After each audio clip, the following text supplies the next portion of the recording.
All right, let's talk about something that, well, it can feel like a huge task, but it is so, so important.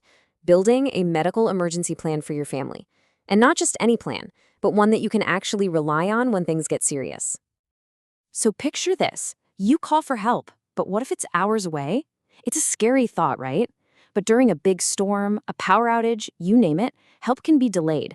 And in those first few minutes, what you do can make all the difference. It's literally critical. That's where a solid medical plan comes in. It's the bridge, the thing that gets you from the moment an emergency hits to when professional help finally arrives. So, today we're going to build that plan together. And we'll keep it simple, I promise. We'll focus on just 3 things: getting your supplies, knowing your skills, and organizing your information. Ready? Let's dive in. All right, first up, let's talk supplies. This is step 1. And look, I'm not just talking about that junk drawer with a few old Band-Aids and some expired ointment. We're talking about building a real, honest-to-goodness first aid kit that can handle actual emergencies. Most of us probably have something that we call a first aid kit, but a really effective one, it's organized, it's built with purpose, it's designed to help you deal with common emergencies without having to think too hard. Because, let's face it, when every second counts, you just need the right tool for the job, right then and there. Now, this is super important. We need to know the difference between a first aid kit and a trauma kit. They are not the same thing. Your first aid kit, that's for your everyday stuff. Cuts, sprains, maybe a minor burn.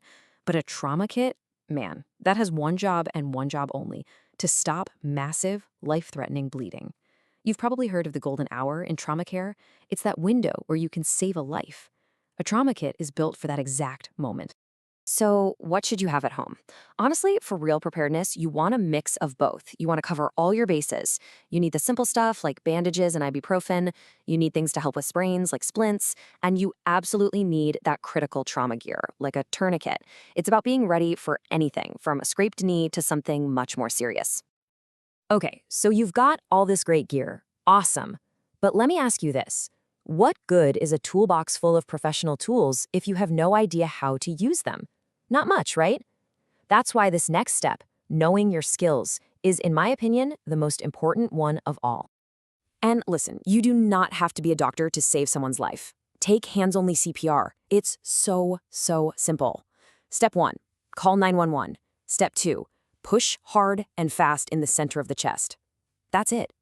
Just knowing how to do that can literally, and I mean literally, double or even triple someone's chance of surviving a cardiac arrest. That is huge. Okay, what about something like a broken bone? Your job isn't to be a surgeon and set it yourself. No way. Your goal is just to stabilize it, keep it from getting worse. So you have the person rest, put a cold pack on it, and you know the signs that tell you it's time to call for the pros. Again, simple stuff that makes a massive difference. Part of having skills is also knowing when you're out of your league. You've got to know your limits. This list right here, these are your red flags, your non-negotiables.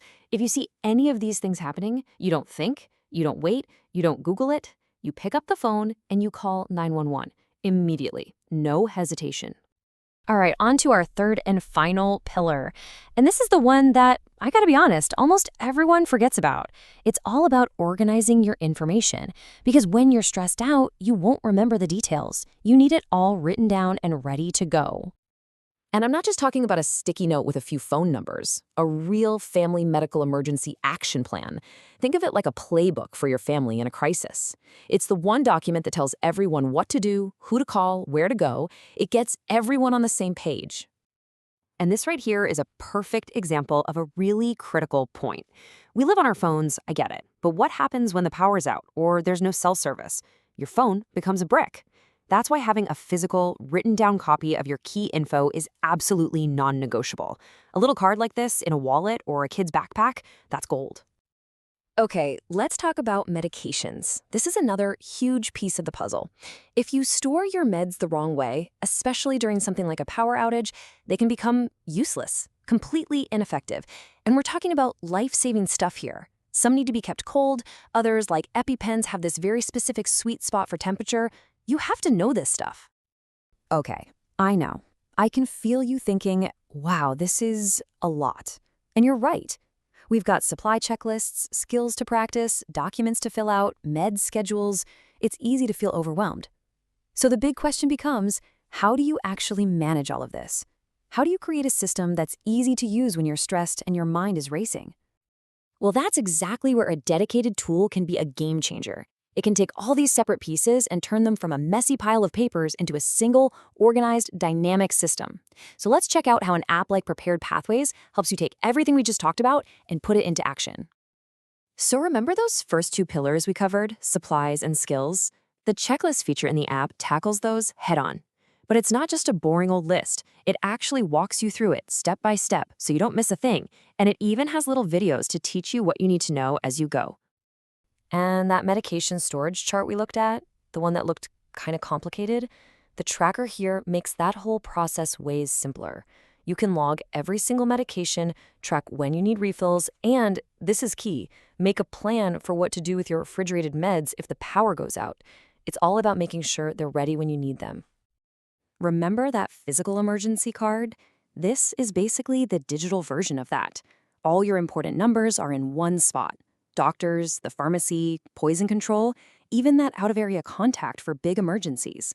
It's all right there, so you're not scrambling for a number when time is tight. You know, every family is different. Your medical needs aren't the same as your neighbors. That's what the personal notes section is for. It lets you customize your plan. You can add important info about chronic conditions, allergies, or maybe specific instructions for taking care of your kids or an elderly parent. It makes the plan truly yours. Okay, so once your plan is built and everything's organized, you're not quite done. The last step is really about a shift in mindset.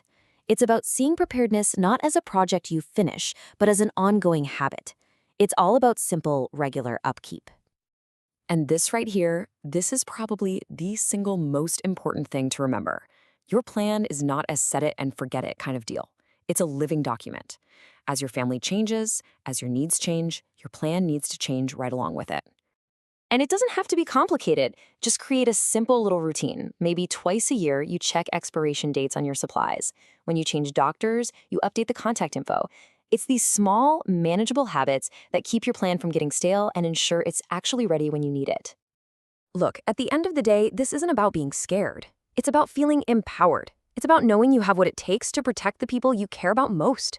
It's how you turn that nagging what if into a confident, I'm ready.